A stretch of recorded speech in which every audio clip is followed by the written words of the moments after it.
भारत में 2024 के चुनाव आने वाले हैं और भारत में, पाकिस्तान में या बांग्लादेश में अगर चुनाव हो रहे हों तो इन तीनों देशों में बराबर चर्चा होती है। और पाकिस्तान में चूंकि उन्मा का देश है और हिंदुओं की संख्या, यानी कि जो हिंदुत्व वाले हैं उनकी संख्या भारत में ज़्यादा है, तो पाकिस्तान में अगर चर्चा होगी तो पूरी उन्मा के लोगों के द्वारा होगी और उनकी राय रखी जाएगी। तो उनको सुनना ज़्यादा अच्छा होता है, क्योंकि निंदक नियरे राखिए आंगन कुटीर छवाए। हर हिंदुत्व वाले को सुनना चाहिए उन्मा वाले को, और अपने में जो बुराई है उस निंदक से, यानी उस बुराई करने वाले से सुनकर उस कमी को दूर करना चाहिए।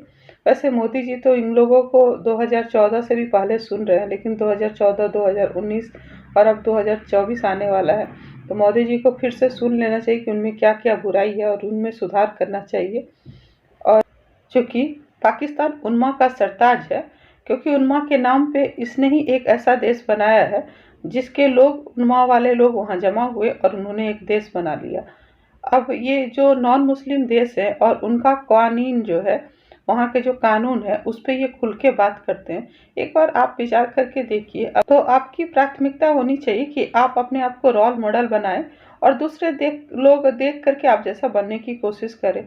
लेकिन ये ऐसा नहीं है, ये लोग हमेशा नॉन मुस्लिम देशों पर टारगेट करते हैं। भी मौजूद है जो इन बातों को या नरेंद्र मोदी के फलसफे को पसंद नहीं कर रहे। मुझे ज्वाइन करें इस ट्रांसमिशन में। डॉक्टर शाहिद मसूद साहब मेरे साथ हैं, उनके तज्जिए लेंगे, उनकी आरा जानेंगे। इसी तरह हमें एक्सपर्ट्स भी ज्वाइन करते रहेंगे कि जानने की उनसे कोशिश करेंगे कि वो इस पूरे सिनेरियो को खित्ते की उसके अंदर किस तरह देखते हैं। हमारे हमसाये में ईरान, मामला चीन के साथ ताल्लुकात, अमेरिका के इंटरेस्ट और भारत में एक बार फिर नरेंद्र मोदी की अगर वापसी है तो क्या होने जा रहा है। डॉक्टर साहब बहुत शुक्रिया ज्वाइन करने के लिए। बुनियादी और अहम सवाल जिसको बेसिक ही कह लिया जाए, कितनी अहमियत है 2019 के इंतखाबात और नरेंद्र मोदी की अगर वापसी होने जा रही है। अच्छा, सबसे पहले तो आज के इलेक्शंस में अगर नरेंद्र मोदी जीतते हैं, जो कि जीत रहे हैं, तो भारत में मेरे अंदाजे के मुताबिक पार्लिमानी जमहूरी निज़ाम ख़त्म हो गया। ये सवाल वहाँ भी उठ रहे हैं कि ये सेक्युलर भारत है या नहीं? नहीं, सेक्युलर नहीं, पार्लिमानी जमहूरी निज़ाम ख़त्म हो गया है और एक गैर महसूस अंदाज में वहाँ पे सदारती निज़ाम आ गया है। और उसकी वजह ये, गैर महसूस अंदाज में, ठीक है, और उसकी वजह ये है कि अगर आप नोट करें, इनको मिलाएं ना ट्रंप के साथ, ठीक है ना, ट्रंप कैसे जीत रहे थे, मैक्सिको और इंतहा पसंदी। तो आप जिन मुल्कों में आप उस स्पेस कैसे दे रहे हैं मोदी को सदारत तक पहुंचाने की? देखें, मैं इसलिए कह रहा हूँ कि जो सिस्टम है ना, पूरा भारत का सिस्टम, यानी जमहूरियत में तो ये होता है ना कि जी आप हर एक की आवाज़ सुन रहे हैं, हर एक की बात सुन रहे हैं, तवज्जो दे रहे हैं, मईशत कैसे गई। वहाँ ऐसा नहीं हुआ। वहाँ पर लोग वोट दे रहे हैं एक शख्सियत को, और उनके जो इत्तेहादी हैं, उन इत्तेहादियों को भी वोट इसलिए पड़ रहा है कि वो मोदी के बयानी को लेकर चल रहे हैं। बट वोट ही तो बुनियाद बनेगा ना। आप मैं आपसे कह रहा हूँ, नहीं, मैं आपसे कह रहा हूँ कि जमहूरियत है। मैं आपसे ये नहीं कह रहा, मैं कह रहा हूँ कि अगर आप उसके पूरा सेटअप देखेंगे ना, तो आपको आहिस्ता आहिस्ता दो बातें नजर आएंगी। एक तो नजर आएगा सदारती निज़ाम, डिक्टोरियल आमराना सदारती निज़ाम, जिसमें आपने किसी की बात नहीं सुननी, जिसमें आपने सड़कों पे निकल के लोगों को मारना है, शायर हों, फनकार हों, अदीब हों। कैसे भारत का नक्शा पेश कर रहे हैं आप? इतनी कमजोर अपोजिशन हो जाएगी, मतलब जो पिछली बार ले गया कुछ वो भी नहीं। मैं तो ये कह नहीं रहा, अगर अपोजिशन इतनी कमजोर हो तो ही इतना मैं तो आपसे ये नहीं कह रहा कि अपोजिशन कमजोर होगी कि नहीं।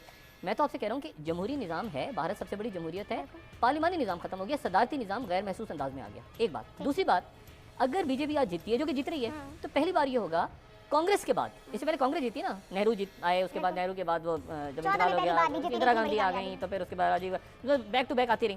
पहली दफ़ा ऐसा होगा कि भारतीय तारीख में एक ही जमात दो दफ़ा जीतेगी, ठीक है। और इस इलेक्शंस के बाद गालिबन, और ये अगले 5 सालों में राहुल गांधी की जो परफॉर्मेंस रही है इस पूरे अरसे में, मतलब देखिए ना, मैं तो ये समझता हूँ कि मोदी साहब को जिताने में बहुत बड़ा किरदार राहुल गांधी का है, क्योंकि राहुल गांधी कैश ही नहीं कर पाए। क्यों नहीं कैश कर पाए? मतलब वो देखिए ना, अब वो इतना बड़ा स्कैंडल था करप्शन का कितना बड़ा स्कैंडल था वहाँ पे जो आया, राफेल स्कैंडल, इतना बड़ा करप्शन का स्कैंडल। उन्होंने ये बात लेके चले कि चोर चौकीदार, क्योंकि मोदी चौकीदार बने हुए थे कि मैं इलेक्शन में, तो चोर चौकीदार वो नहीं बिका, उन्होंने अपने नाम के साथ ही चौकीदार लगा लिया। बयानिया उनका मजबूत था, बंदा जो था ना, बंदा मुनासिब नहीं था। देखिए ना, ये अगर फर्ज कर इंदिरा गांधी होती, यानी इंदिरा गांधी के बाद नहीं, अगर नहीं, आप देखिए ना, इंदिरा गांधी भी एक आप समझें कि मुंतखब वज़ीर आज़म तो थी, लेकिन एक आमराना सोच आ गई थी, इमरजेंसी लगा दी थी ना, एक अदालत का फैसला आया, इमरजेंसी डिक्लेयर हो गई 75 में। तो इंदिरा गांधी को भी आप कोई बहुत कहना चाहिए ना कि अच्छी, कोई बहुत सॉफ्ट ना ना ना ना ना, वो भी बहुत, उनके अंदर भी आमराना ख़ुसूसियात थी। कॉन्टिनेंट का इशू नहीं है ये जो चीजें हम डिस्कस कर रहे हैं, बिल्कुल। अच्छा, एक और काम, अगर मोदी रहते हैं ना, तो अगले इलेक्शंस तक भारत में कांग्रेस आउट हो जाएगी, यक जमाती सिस्टम आ जाएगा, एक सोच आ जाएगी। उसकी वजह यह है कि जितने लोग भारत में देख रहे थे कि एक ऑल्टरनेट लीडरशिप आ रही है, जो मुसलमान थे, जो बाकी लोग थे, जो उनके देखिए ना, राहुल गांधी फेल हो गए कि वो ममता बनर्जी के साथ बड़ा हम एक सवाल है, आप अपोजिशन या कांग्रेस के सवाल फेलियर की बात कर रहे हैं, मुझे ये कहिए कि फिर मोदी की जीत की वजह क्या बनी? कैंपेन्स जो उन्होंने चलाई, उनके उम्मीदवारों का चुनाव, या कमजोर वही जो आपने राहुल की बात राहुल गांधी देखिए, इंडिया में बहुत बड़ी तादाद है, बहुत बड़ी तादाद ऐसी थी जो एक चाहती थी कि एंटी मोदी कैंपेन लीड करे, उसको राहुल गांधी नहीं कैच कर पाए। राहुल गांधी अपने दोस्तों में फंसे रहे, लेकिन एक अरसे तक दोस्तों में फंसे हुए हैं। जब मुसलमानों का इशू चल रहा है, जब वहाँ पे फनकारों के मसाइल चल रहे, प्रॉब्लम, आखिरी साल के अंदर, वो पिछले साल में उनकी वापसी हुई, वहाँ पे आके उसके बाद वो उनकी बहन आ गई, प्रियंका को ने उनको हेल्प आउट किया, बात नहीं बनी। लोगों ने अच्छा ये जो स्कैंडल भी आया, राफेल स्कैंडल, लोगों ने कहा ये करप्शन, ये बड़े बड़े लोगों का स्कैंडल, हमारे नीचे तो ये बंदा आया ही नहीं कभी। अब उसके बाद वो मीडिया में आ गए हैं, हर जगह बोल रहे हैं, फलां करें, लेकिन इस तमाम अरसे में 4-5 साल में आपको भी राहुल गांधी नजर आए। तो बात यह है कि दो बातें जो मेरा तज़िया, एक तो यह है कि जमहूरी पार्लिमानी निज़ाम अब वहाँ पे आमिराना सदारती निज़ाम की तरफ चला गया, और वो सदारती निज़ाम भारत में एक सदारती निज़ाम आ गया, नंबर 1। नंबर 2 कि यक जमाती, भारत के अंदर अब यक जमाती पॉलिटिक्स आपको ज़्यादा नजर आएगी, या सोच ज़्यादा नजर आएगी, क्योंकि जितने लोग अपोजिशन में थे या जो मोदी के खिलाफ बात कर रहे थे, वो पिछले 5-7 महीनों में ही खुल के सामने आए। आप नोट करें ना, उससे पहले वो डिफेंसिव पे हो गए थे। आपको फनकार याद है, शाहरुख खान डिफेंसिव पे हो गए, लेबल लग गया पाकिस्तान की, आमिर खान सब पे ठप्पे, वो बेचारे डरे हुए थे। अब मुझे बताएं कि अगले 5 साल के अंदर उनको किसी को गद्दार बना दिया, किसी की फिल्म रिलीज हो रही है वहाँ आग लगा दी, किसी को ये कर दिया। वो पहले वो उनकी सारी उम्मीदें थी कि ये किसी तरह से, और वो बड़े अपने जान हथेली पे रख के लोग निकले थे, शायर हुए, अदीब हुए, सेकुलर ख्यालात। अगले 5 सालों में सारों का सफाया होगा। और डॉक्टर साहब, फिर क्या भारत एक कट्टर हिंदू रियासत बन जाएगा? मकामी सियासत पर असर क्या होंगे? मैंने आपसे कहा ना कि लोगों को बड़ी उम्मीद, ये जो रिजल्ट्स आ रहे हैं, देखिए ना, इन रिजल्ट्स में बात ये है कि दूसरा ऑप्शन लोगों के पास छोड़ा ही नहीं ना। मैंने कहा अगले 5 साल बाद तो बिल्कुल ऑप्शन नहीं होगा। जैसे कई मुल्कों में है ना, चाइना में एक ही जमात है, कई मुल्कों में एक ही जमात है ना, सदारती निज़ाम है, जमहूरियत भी है, कई मुल्क हैं हमारे ब्रादर इस्लाम वाले, तुर्की में जमहूरियत। मैं ये कह रहा हूँ कि सदारती निज़ाम की तरफ एक तो गैर महसूस अंदाज में भारत चला गया है, और दूसरा ये है कि वहाँ पर यक जमाती, यानी अब लोग सोचते हुए डरेंगे अगले 5 साल कि हमने बात करनी है कांग्रेस के लिए करनी है। ये बंदा जो 48 साल का, उसको भी बच्चा कहते हैं, जैसे हमारे यहाँ कई शख्सियत 70 साल से ऊपर चले गए ना मोदी। नहीं 68 अभी थोड़ा भी यंग है थोड़ा। अच्छा नहीं, देखिए ना, वो 48 साल का, अच्छा उसको भी बच्चा कह रहे हैं। हमारे यहाँ सब कॉन्टिनेंट में बच्चों का कोई उम्र का वो नहीं है पैमाना, वो रिलेट करके बच्चा 48 साल के हैं वो। अच्छा, और वो एक तो ये बात बड़ी अच्छी हुई थी ना कि वहाँ पर वो जो खानदानी सियासत थी खत्म हो गई। नेहरू तो इंदिरा गांधी, तो इंदिरा गांधी के बाद राजीव गांधी इनके वाले जो हैं वो भारत में नाकाम तरीन वज़ीर आज़म कहलाते हैं, बाय द वे। मतलब इससे कतई नज़र के उनका कत्ल हो गया। नहीं, ये तो बिल्कुल आए नहीं ना। सोनिया आई, फिर सोनिया को नहीं माना गया, फिर इनको लाया गया कि किसी तरह से वो नेहरू डायनेस्टी आगे चले। इनमें अपील नहीं थी। देखिए ना, इंदिरा गांधी के बाद नेहरू डायनेस्टी के अंदर वो जो कहना पावर नहीं आ पाई। अच्छा, खबरें ये भी क्या बेनजीर भुट्टो थी। अब ये चीज़ जहाँ से लड़ रहे थे स्मृति ईरानी ने, अब मिला रही है पाकिस्तान को, तो मुझे बहुत रेलेवेंस, अब इलेक्शन पढ़ रही थी मैं, तो मुझे बहुत रेलेवेंस नजर आ रही है कि जो कुछ पाकिस्तान में हो रहा है, जिस तरह से सियासत, इंतखाबात, इवन यहाँ तक के वहाँ पे 700 अरब का सबसे बड़ा इंतखाब है, कितना पैसा बिजनेस कम्युनिटी साइड पर खड़ी है बीजेपी की और मोदी की। मीडिया के ऊपर भी कहीं ना कहीं है कि झुकाव दिखाई देता है। तो बड़ी रेलेवेंस है ये सब कॉन्टिनेंट के दोनों ममालिक में। अगर आप इंतखाबात को देखें, शहरी रहमान साहिबा ने हमें ज्वाइन कर लिया। डॉक्टर साहब, हम उनको भी साथ शामिल कर लेते हैं। शहरी रहमान साहिबा, खुशामदीद कहेंगे आपको ट्रांसमिशन में। जो भारत से अब तक खबरें आ रही हैं, नरेंद्र मोदी या बीजेपी को बर्तरी हासिल है, एक एज है, आपके ख्याल में पाकिस्तान को बाहर रखते हुए खुद भारत के अंदर उनकी ये जीत उनकी अंदरूनी सियासत पर भारत की क्या असर डाल सकती है?